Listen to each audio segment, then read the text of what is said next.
Hello दोस्तों, स्वागत है आप सभी का हमारे YouTube channel depth study with Ashish में।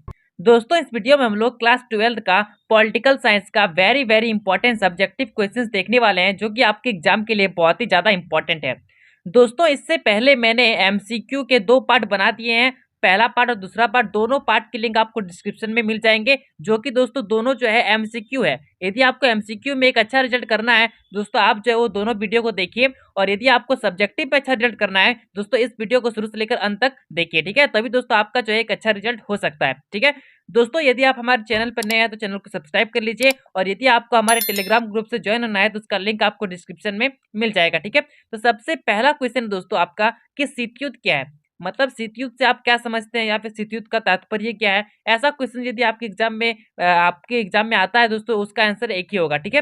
आंसर सुनिए। शीत युद्ध हथियार विहीन युद्ध है, मतलब इसमें जो है हथियार का यूज नहीं होता है, ठीक है। जब दो देश आपस में वैचारिक मतभेद उत्पन्न कर लेते हैं तो इसे शीत युद्ध कहा जाता है। मतलब दोस्तों, मान लेते हैं कि एक देश का नाम ए है, एक देश का नाम बी है, ठीक है। ये दोनों देशों के बीच बहुत ज्यादा दुश्मनी है, ठीक है। इन लोग भी बहुत ज्यादा हथियार उतर लेके आ गया है और इन लोग भी दोस्तों बहुत ज्यादा हथियार उतर लेके आ गया है, ठीक है। दोनों एक दूसरे के आमने सामने हैं, लेकिन दोस्तों यहाँ पे युद्ध होता नहीं है, लेकिन युद्ध जैसा स्थिति बन जाता है, तो इसको क्या कहा जाता है ना, शीत युद्ध कहा जाता है, ठीक है। और ये दोनों देश कौन सा था, दोनों महाशक्ति कौन सा था ना, एक यूएसए था तो दोस्तों एक कौन सा था ना, यूएसएसआर, ठीक है। ये दोनों के बीच दोस्तों ये इस तरह की स्थिति देखने को मिला था, जो कि हम लोग चैप्टर 1 में बहुत ही अच्छी ढंग से पढ़े थे, ठीक है। तो ये था दोस्तों शीत युद्ध। चलिए आगे बढ़ते हैं। यहाँ पे दोस्तों क्वेश्चन नंबर 2 पूछा गया है कि सामाजिक न्याय क्या है, मतलब सामाजिक न्याय का अर्थ क्या है या फिर इसका तात्पर्य क्या है, ठीक है। इसका आंसर क्या होगा कि सामाजिक न्याय एक ऐसी सामाजिक व्यवस्था है जिसमें मानव जीवन की मूलभूत आवश्यकताओं की उपलब्धता समाज के प्रत्येक वर्ग को समान रूप से कराया जा सकता है, कराया जा सके, ठीक है। और इसके अतिरिक्त सरकार द्वारा लगी गई विभिन्न योजनाओं का लाभ राष्ट्र के प्रति नागरिक को समान रूप से मिले। मतलब दोस्तों, सामाजिक न्याय उसको बोला जाता है जिस समाज में किसी भी प्रकार का अन्याय नहीं होता है, किसी भी इंसान को जो है बड़ा छोटा करके नहीं देखा जा सकता है, सबको जो है समान अधिकार प्राप्त होता है, सबको जो है समान कार्य करने का अधिकार जो है प्राप्त होता है, ठीक है। और वो चीज को क्या कहा जाता है ना, सामाजिक न्याय कहा जाता है, ठीक है। सिंपल से याद रखिए कि जिस समाज में जो है किसी भी प्रकार का अन्याय ना हो, ठीक है, सभी इंसानों को जो है समान अवसर मिले, ठीक है, सबको जो है समान अधिकार मिले, उसी को क्या कहा जाता है ना, सामाजिक न्याय कहा जाता है, ठीक है। यहाँ पे दोस्तों क्वेश्चन नंबर 3 पूछा गया है कि एक दलीय प्रभुत्व का अर्थ क्या है। तो दोस्तों, एक दलीय प्रभुत्व का अर्थ क्या होता है, यहाँ पे आप आंसर सुनिए, ठीक है। भारत में बहुदलीय शासन प्रणाली है, किंतु अगर किसी एक दल का बहुमत आता है और उसकी सरकार बन जाती है तो वैसी व्यवस्था को क्या कहा जाता है ना, एक दलीय कहा जाता है, ठीक है। बहुत ही अच्छे ढंग, बहुत ही सिंपल शब्दों में मैंने यहाँ पे आंसर लिखा है और दोस्तों बहुत ही अच्छे ढंग से आपको जो है समझ में आ गया होगा, ठीक है।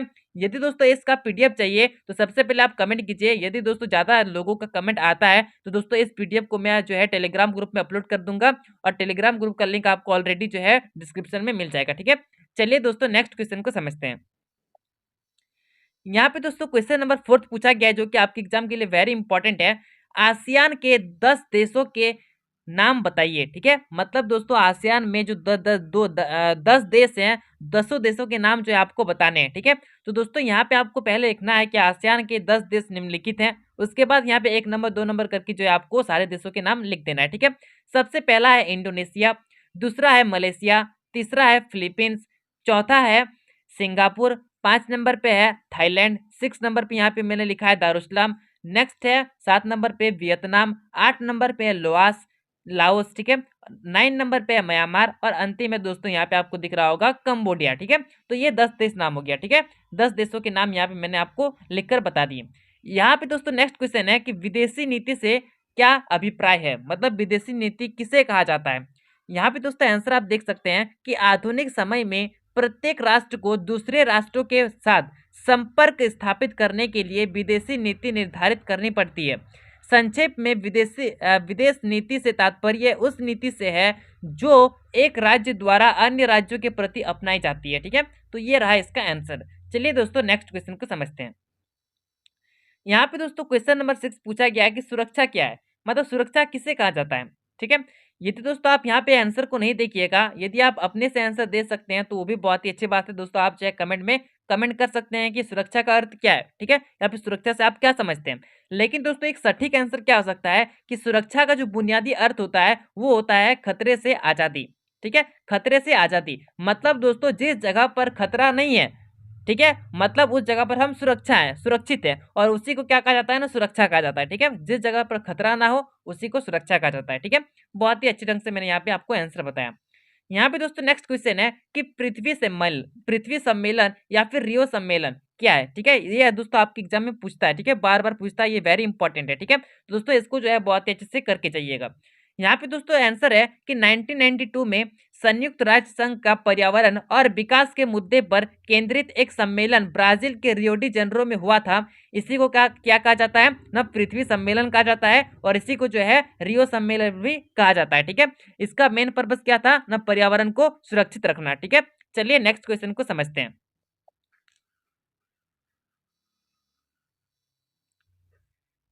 यहाँ पे दोस्तों क्वेश्चन नंबर 8 पूछा गया है कि वामपंथी दल से आप क्या समझते हैं। ठीक है, वामपंथी क्या होता है, तो यहाँ पे दोस्तों वामपंथी सिंपल से आपको पता होगा, वामपंथी और एक होता है दक्षिणपंथी। ठीक है, दोनों के बारे में बहुत ही अच्छे ढंग से आपने पढ़ा होगा। ठीक है, तो वामपंथी क्या होता है, यहाँ पे आप देखिए कि यह दल अपने कार्यक्रमों के माध्यम से गरीब, दलित, और यहाँ पे नीचे में आपको आंसर दिख रहा होगा, शोषित एवं सर्वहारा दल के हित की सुरक्षा के लिए यह दल कार्यरत रहता है। यह दल पूंजीपतियों के खिलाफ है। ठीक है, तो दोस्तों ये रहा वामपंथी, मतलब दोस्तों ये सिंपल से यहाँ पे बताया गया है। ठीक है, चलिए दोस्तों नेक्स्ट क्वेश्चन को समझते हैं। दोस्तों इसका पीडीएफ चाहिए तो दोस्तों आप कमेंट करिए। ठीक है, ज्यादा इंसानों का कमेंट आता है दोस्तों, मैं जो है इसको टेलीग्राम ग्रुप में अपलोड कर दूंगा। ठीक है, और दोस्तों टेलीग्राम ग्रुप का लिंक आपको ऑलरेडी जो है डिस्क्रिप्शन में दे दिया गया है। ठीक है, यहाँ पे दोस्तों नेक्स्ट क्वेश्चन है दक्षेस। ठीक है, दक्षेस से आप क्या समझते हैं, दक्षेस का अर्थ क्या है। ठीक है दोस्तों, तो इसका आंसर सुनिए।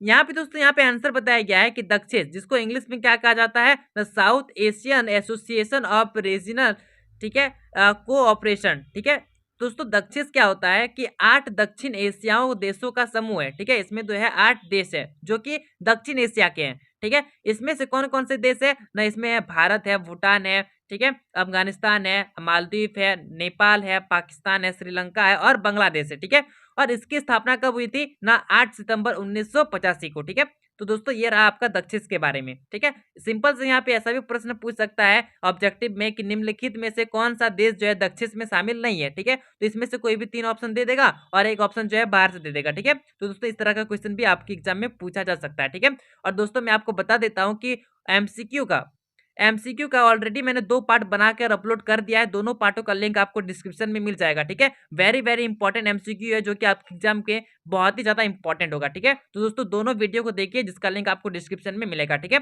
चलिए आगे बढ़ते हैं। यहाँ पे दोस्तों नेक्स्ट क्वेश्चन है क्वेश्चन नंबर 10 कि क्योटो प्रोटोकॉल क्या है। तो दोस्तों क्योटो प्रोटोकॉल एक अंतरराष्ट्रीय समझौता है। इसके अंतर्गत औद्योगिक देशों के लिए ग्रीन हाउस गैसों के उत्सर्जन को कम करने के लक्ष्य निर्धारित किए गए हैं। ठीक है, और इसमें से कौन कौन सा गैस है ना, कार्बन डाइऑक्साइड है, मीथेन है, ठीक है, और हाइड्रोफ्लोरोकार्बन है, जैसी कुछ गैसों के बारे में माना जाता है कि ये जो है वैश्विक ताप वृद्धि में जो है इसका बहुत ज्यादा महत्वपूर्ण भूमिका है। ठीक है, तो ये रहा दोस्तों क्योटो प्रोटोकॉल। ठीक है, बहुत ही सिंपल लैंग्वेज में मैंने जो है सारे क्वेश्चंस का आंसर लिखा है। ठीक है, आपको बहुत ही अच्छे ढंग से समझ में आ रहा होगा। ठीक है, चलिए आगे बढ़ते हैं। यहाँ पे दोस्तों क्वेश्चन नंबर 11 है कि पंचशील संधि के 5 सिद्धांत कौन से हैं। तो दोस्तों आप कमेंट कीजिए। मैंने एमसीक्यू का पार्ट में, दोनों पार्ट में जो मैंने आपको बताया था, उसमें दोस्तों मैंने आपको बताया था कि पंचशील समझौता जो है वो 2 देशों के बीच हुआ है। ठीक है, तो दोनों देशों के नाम क्या है, दोनों देशों के नाम आप कमेंट करिए, और पंचशील समझौता कब हुआ है उसका भी आंसर दोस्तों आप कमेंट करिए। ठीक है, दोनों दोस्तों बहुत ही ज्यादा इंपॉर्टेंट है आपके एग्जाम के लिए। ठीक है, तो दोस्तों ये जो है 5 सिद्धांत, इसमें क्या क्या बताया गया है आप देखिए। यहाँ पे सबसे पहला सिद्धांत है कि एक दूसरे की संप्रभुता और प्रादेशिक अखंडता का आदर करना। दूसरा है आक्रमण ना करना। तीसरा है एक दूसरे के घरेलू मामलों में हस्तक्षेप ना करना। चौथा है समानता और परस्पर लाभ। और नेक्स्ट दोस्तों शांतिपूर्व अस्तित्व। ठीक है, मतलब दोस्तों ये 5 जो है पंचशील समझौता में बताया गया। ठीक है, चलिए नेक्स्ट क्वेश्चन को समझते हैं। यहाँ पे दोस्तों नेक्स्ट क्वेश्चन पूछा गया है कि संयुक्त राष्ट्र संघ की स्थापना कब हुई और इसकी स्थापना के प्रमुख उद्देश्य क्या थे। ठीक है, संयुक्त राष्ट्र संघ जिसको यूएनओ भी कहा जाता है। ठीक है, तो दोस्तों संयुक्त राष्ट्र एक ऐसी अंतर्राष्ट्रीय संस्था है जिसकी स्थापना युद्धों को रोकने, आपसी शांति और प्रेम स्थापित करने तथा जन कल्याण के कार्य करने के लिए की गई है। ठीक है, और आजकल संसार के छोटे बड़े लगभग 185 देश इसके सदस्य हैं। ठीक है, और इसकी स्थापना कब हुई थी? 24 अक्टूबर 1945 को हुई थी और भारत इसमें शामिल कब हुआ था? 6 दिन बाद, मतलब 30 अक्टूबर 1945 में जो है भारत इसमें शामिल हुआ था। ठीक है, और इस संस्था का मुख्य कार्यालय कहाँ पे है? न न्यूयॉर्क, जो कि कहाँ पे है? न अमेरिका में। ठीक है, इस तरह का क्वेश्चन दोस्तों आपकी एमसीक्यू क्वेश्चन में भी पूछा जा सकता है। ठीक है, तो दोस्तों हर तरीके से जो है आपको रिवाइज करते चलना है ताकि दोस्तों किसी भी प्रकार का क्वेश्चन पूछे तो दोस्तों आप जो है उसका आंसर दे सकें। ठीक है, और दोस्तों इसका उद्देश्य क्या है ना, यहाँ पे मैंने आपको ऊपर में ही बता दिया। दोस्तों यहाँ पर मैंने पॉइंट वाइज भी बताया दिया है जो कि आपके लिए बहुत ही आसानी होगा समझने में। ठीक है, यहाँ पे पहला पॉइंट है कि अंतर्राष्ट्रीय शांति और सुरक्षा बनाए रखने के लिए भिन्न भिन्न राष्ट्रों के बीच मैत्रीपूर्ण संबंधों को बढ़ाना। ठीक है, मतलब दोस्ती बनाए रखने के लिए। नेक्स्ट है आपसी सहयोग द्वारा आर्थिक, सामाजिक, सांस्कृतिक तथा मानवीय ढंग की अंतर्राष्ट्रीय समस्याओं को हल करना। ठीक है, किसी भी प्रकार का समस्या हो तो उसको हल किया जा सके। ठीक है, और ऊपर दिए गए हितों की पूर्ति के लिए भिन्न भिन्न राष्ट्रों की कार्यवाही में तालमेल करना। ठीक है, तो ये रहा दोस्तों यूएनओ का उद्देश्य, कहाँ कब स्थापित हुआ। ठीक है, इसका मुख्यालय कहाँ है, सारा चीज दोस्तों मैंने आपको डिटेल बता दिया। ठीक है, चलिए आगे बढ़ते हैं। यहाँ पे दोस्तों नेक्स्ट क्वेश्चन है कि वर्चस्व का अर्थ क्या होता है, समझाइए। मतलब दोस्तों वर्चस्व क्या है, वर्चस्व आप क्या समझते हैं। ठीक है, तो दोस्तों इसका आंसर देखिए, यहाँ पे लिखा हुआ है कि यह राजनीति की एक ऐसी कहानी है जो शक्ति के इर्द गिर्द घूमती है। ठीक है, जिसके पास पावर होता है। ठीक है, विश्व राजनीति में भी विभिन्न देश या देशों के समूह ताकत पाने और कायम रखने की लगातार कोशिश करते हैं। यह ताकत सैन्य प्रभुत्व, आर्थिक शक्ति, राजनीतिक रुतबे और सांस्कृतिक बढ़त के रूप में होती है। अंतर्राष्ट्रीय व्यवस्था में ताकत का एक ही केंद्र हो तो इसे जो है क्या कहा जाता है ना, वर्चस्व कहा जाता है। ठीक है, मतलब दोस्तों जिसके पास पावर होता है वो चाहता है कि मेरा जो है पूरा विश्व पर मेरा ही ज्यादा जो है अधिकार चले। ठीक है, इसी का ज्यादा शक्ति चले, तो इसी को दोस्तों क्या कहा जाता है ना, वर्चस्व कहा जाता है। ठीक है, चलिए आगे बढ़ते हैं। यहाँ पे दोस्तों क्वेश्चन नंबर 14 है कि एक ध्रुवीय व्यवस्था का आशय स्पष्ट करें। ठीक है, तो दोस्तों ये भी क्वेश्चन आपको जो है शीत युद्ध के दौरान मिलेगा। ठीक है, तो यहाँ पे दोस्तों बताया गया है कि शीत युद्ध के समय 1945 से 91 के बीच, ठीक है, जो कि शीत युद्ध का समय था, दो अलग अलग गुटों में शामिल देशों के बीच शक्ति का बंटवारा था। शीत युद्ध के समय संयुक्त राष्ट्र अमेरिका और सोवियत संघ, संयुक्त राष्ट्र अमेरिका मतलब यूएसए। ठीक है, और दोस्तों सोवियत संघ मतलब होता है यूएसएसआर। ठीक है, इन दोनों अलग अलग शक्ति केंद्रों के अगुवाई थे। मतलब दोस्तों सारे जो मान लीजिए यहाँ पे मैं आपको थोड़ा सा बताता हूँ। यहाँ पे दोस्तों यूएसए, ठीक है, यूएसए में जितने भी देश शामिल थे, और दोस्तों यहाँ पे यूएसएसआर, ठीक है, यूएसएसआर, इसमें भी बहुत सारे देश शामिल थे। ठीक है, तो सारे देशों में शक्ति का बंटवारा था। ठीक है, जैसे कि यूएसएसआर में जो दोस्तों रूस था, ठीक है, रूस था, उसके पास ज्यादा पावर मिला हुआ था। ठीक है, तो इसी प्रकार से दोस्तों अलग अलग जो है देशों के बीच जो है पावर विभाजित था। ठीक है, सोवियत संघ के पतन के बाद जब यूएसएसआर का पतन हो गया था, उसके बाद जो है दुनिया में एकमात्र महाशक्ति बचा जो कि क्या था ना, अमेरिका था। ठीक है, जब अंतरराष्ट्रीय व्यवस्था किसी एक महाशक्ति या कहे कि उद्धत महाशक्ति के दबदबे में हो तो उसे क्या कहा जाता है दोस्तों ना, उसे जो है एक ध्रुवीय व्यवस्था भी कहा जाता है। ठीक है, एक ध्रुवीय व्यवस्था। ठीक है, आशा करता हूं दोस्तों आपको जो है एक ध्रुव व्यवस्था बहुत अच्छे ढंग से समझ में आ गया होगा। ठीक है, मैं आपको थोड़ा सा सिंपल सा फिर से समझाने का प्रयास करूं तो आप समझ पाइएगा। यहाँ पे आप देख सकते हैं कि सबसे पहले शीत युद्ध के दौरान क्या था ना, एक यूएसएसआर था, एक था यूएसए। ठीक है, दो महाशक्ति था, लेकिन दोस्तों ये जो है यूएसएसआर, ये जो है धीरे धीरे करके जो है इसका विघटन होने लगा, पतन होने लगा। ठीक है, तो यूएसएसआर जो है कंप्लीटली विभाजित हो जाता है। ठीक है, तो दोस्तों ये जो है खत्म हो जाता है, तब बचता क्या है ना, यूएसए। ठीक है, पूरा विश्व में जो है ये पूरा महाशक्ति बचता है यूएसए। ठीक है, तो इसी को क्या कहा जाता है ना, एक ध्रुवीय व्यवस्था कहा जाता है। ठीक है, आशा करता हूँ आपको बहुत ही अच्छे ढंग से समझ में आ गया होगा। ठीक है, चलिए आगे बढ़ते हैं। यहाँ पे दोस्तों क्वेश्चन नंबर 15 पूछा गया है कि सुरक्षा परिषद के क्या कार्य है, अथवा सुरक्षा परिषद पर संक्षिप्त टिप्पणी लिखें। यदि दोस्तों आपने यूएनओ के बारे में डिटेल से पढ़ा है तो दोस्तों इसका आंसर आप बहुत ही अच्छे ढंग से दे सकते हैं, और यदि आपने नहीं पढ़ा है दोस्तों इसका आंसर देखिए आप क्या हो सकता है। ठीक है, सुरक्षा परिषद संयुक्त राष्ट्र की कार्यपालिका के समान है। इसके 15 सदस्य हैं, जिसमें से 5 जो है स्थायी है और 10 जो है वो अस्थायी है। ठीक है, 5 जो स्थायी सदस्य है उसके नाम क्या है ना, अमेरिका, इंग्लैंड, फ्रांस, चीन और रूस। ठीक है, ये 5 जो है स्थायी हैं और 10 जो है अस्थायी हैं। ठीक है, यहाँ पे आगे देखिए, पहले सोवियत संघ इसका इसका स्थायी सदस्य था, परंतु जनवरी 1992 में सोवियत संघ की समाप्ति के बाद यह स्थान रूस गणराज्य को दे दिया गया है। ठीक है, इसके अन्य 10 सदस्य महासभा के द्वारा 2 वर्षों के लिए चुने जाते हैं। ठीक है, भारत कई बार सुरक्षा परिषद का सदस्य चुना जा चुका है। ठीक है, 1992 में सुरक्षा परिषद की एक विशेष बैठक हुई जिसमें इसके स्थायी सदस्य की संख्या बढ़ाए जाने पर जोर दिया गया और भारत को जो है एक स्थायी सदस्य बनाने की यहाँ पे जो है विचार को पकड़ा। ठीक है, विचार को रखा गया। ठीक है, लेकिन कुछ लोग स्थायी सदस्यता के प्रावधान को समाप्त करना चाहते थे और सभी सदस्यों को समान समझे पर जोर देने लगे थे। ठीक है, लेकिन दोस्तों यहाँ पे क्या होता है कि स्थायी सदस्य को किसी भी प्रस्ताव पर जो है वीटो का अधिकार है। मतलब दोस्तों जितने भी स्थायी सदस्य थे, जो 5 सदस्य थे स्थायी, इन लोगों को क्या पावर प्राप्त था? Veto power. ठीक है, जिस कारणवश दोस्तों भारत को जो है स्थायी अध्यक्ष घोषित नहीं किया गया। ठीक है, तो चलिए अब आगे बढ़ते हैं। यहाँ पे दोस्तों सुरक्षा परिषद के कार्य भी बताए गए हैं। ठीक है, सबसे पहला कार्य है कि यह विश्व में शांति स्थापित करने के लिए उत्तरदायी है और किसी भी मामले पर जो विश्व शांति के लिए खतरा बना हुआ है उस पर जो है विचार भी कर सकता है। ठीक है, नेक्स्ट है कि यह किसी भी देश द्वारा भेजी गई किसी भी शिकायत पर विचार करती है और जो है मामले को जो है निर्णय मतलब उसको जो सुलझाने का प्रयास करती है। ठीक है, नेक्स्ट है कि सुरक्षा परिषद अपने प्रस्तावों या निर्णयों को लागू करवाने के लिए सैनिक कार्रवाई भी कर सकती है। ठीक है, और इराक के विरुद्ध सैनिक कार्रवाई का निर्णय सुरक्षा परिषद ने लिया है। ठीक है, मतलब दोस्तों सुरक्षा परिषद का सिंपल सा एक कार्य है कि किसी भी प्रकार का जो है अशांति विश्व में ना फैले। ठीक है, सभी लोग आराम से रहे, शांति से रहे। ठीक है, चलिए दोस्तों नेक्स्ट क्वेश्चन को समझते हैं।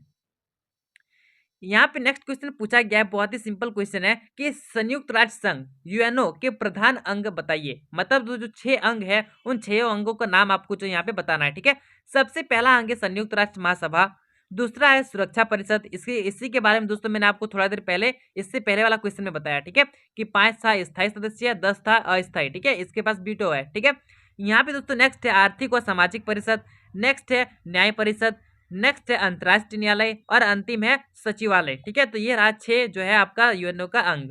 यहाँ पे दोस्तों आगे में क्वेश्चन पूछा गया है कि भारत और नेपाल के मध्य संबंधों पर एक टिप्पणी लिखिए। मतलब भारत और नेपाल के बीच कैसा संबंध है इसके बारे में आपको लिखना है। ठीक है, दोस्तों यहाँ पे आंसर देखिए, यहाँ पे बताया गया है कि भारत और नेपाल के बीच जो है बहुत ही अच्छे संबंध है। ठीक है, मधुर संबंध है।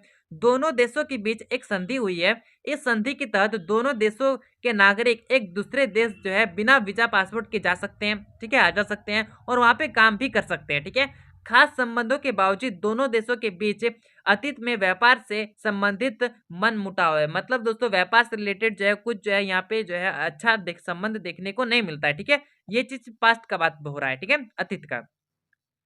नेपाल की चीन के साथ दोस्ती को लेकर भारत सरकार ने अक्सर अपनी अप्रसन्नता जताई है। नेपाल सरकार जो है भारत विरोधी तत्वों के खिलाफ कदम नहीं उठाती, इससे भी जो है भारत नाखुश है। ठीक है, तो ऐसा संबंध जो है आपको भारत और नेपाल के बीच देखने को मिल रहा है। ठीक है, यहाँ पे दोस्तों नेक्स्ट क्वेश्चन है, क्वेश्चन नंबर 18 कि भारत की विदेशी नीति के प्रमुख लक्ष्य अथवा उद्देश्यों का विवेचन कीजिए। ठीक है, विवेचना कीजिए।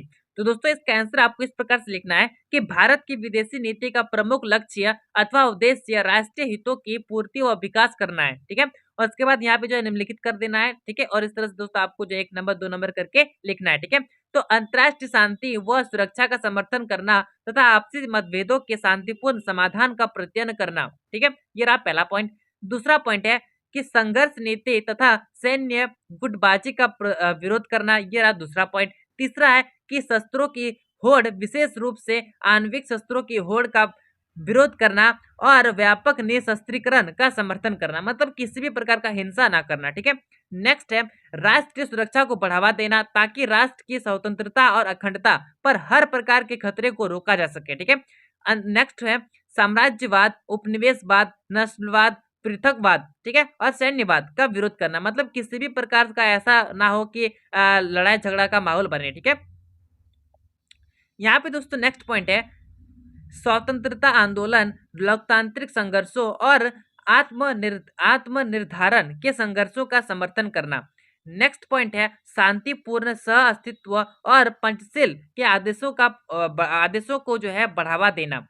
नेक्स्ट पॉइंट है पॉइंट नंबर 8 कि विश्व के सभी राष्ट्र विशेष तौर से पड़ोसी राष्ट्रों के साथ मैत्रीपूर्ण संबंध बनाए रखना। ठीक है, सभी के साथ जो है अपना दोस्ती बनाए रखिए। ठीक है, राष्ट्रों के बीच संघर्ष वातावरण को कम करना और उनमें आपसी सूझबूझ और मैत्रीपूर्ण संबंधों को बढ़ावा देना। ठीक है, ये रहा 9वां पॉइंट। ठीक है, नेक्स्ट पॉइंट यहाँ पे है कि भारत जो है विश्व स्तर पर आतंकवाद को समाप्त करना चाहता है। ठीक है, तो ये रहा दोस्तों सारा पॉइंट। ठीक है, यहाँ पे दोस्तों नेक्स्ट क्वेश्चन पूछा गया है कि आसियान की स्थापना कैसे हुई। ठीक है, और इसका उद्देश्य क्या क्या है, इसके बारे में आपको लिखना है। ठीक है, तो दोस्तों यहाँ पे जो है कैसे लिखना है, आपको यहाँ पे देखना है कि 1967 में जो है दक्षिण पूर्व एशियाई के पांच देशों इंडोनेशिया, मलेशिया, फिलीपींस, सिंगापुर और थाईलैंड ने बैंकॉक घोषणा पत्र पर हस्ताक्षर करके आसियान की जो है स्थापना की थी। ठीक है, कैसे स्थापना हुआ आपको समझ में आ गया। अब आगे समझिए इसका उद्देश्य।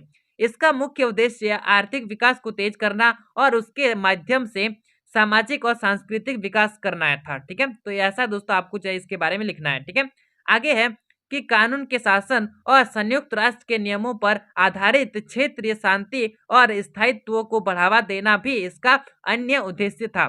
तो दोस्तों आशा करता हूँ ये सारे क्वेश्चंस आपको बहुत ही ज्यादा अच्छे से समझ में आ गए होंगे। अब दोस्तों जो है आपको करना क्या है कि जो भी एमसीक्यू का वीडियो दिया हुआ है डिस्क्रिप्शन में पार्ट 1 और पार्ट 2 करके दोनों वीडियो को बहुत ही अच्छे ढंग से पढ़ना है, दोनों को कंप्लीट करना है, तभी दोस्तों आपको जो है एमसीक्यू में अच्छा रिजल्ट होगा। ठीक है, और ये रहा दोस्तों आपका सब्जेक्टिव जो कि आपके एग्जाम के लिए बहुत ही ज्यादा इंपॉर्टेंट था। आशा करता हूँ दोस्तों आपने जो है हर एक क्वेश्चन को डिटेल से पढ़ा, बहुत ही अच्छे से समझा। यदि दोस्तों किसी भी प्रकार का आपको डाउट होता है दोस्तों आप कमेंट कर सकते हैं, और यदि आपको हमारे टेलीग्राम ग्रुप से ज्वाइन होना है तो उसका लिंक आपको डिस्क्रिप्शन में मिल जाएगा। ठीक है, तो चलिए दोस्तों मिलते हैं नेक्स्ट वीडियो में, और दोस्तों आपके एग्जाम के लिए बेस्ट ऑफ लक।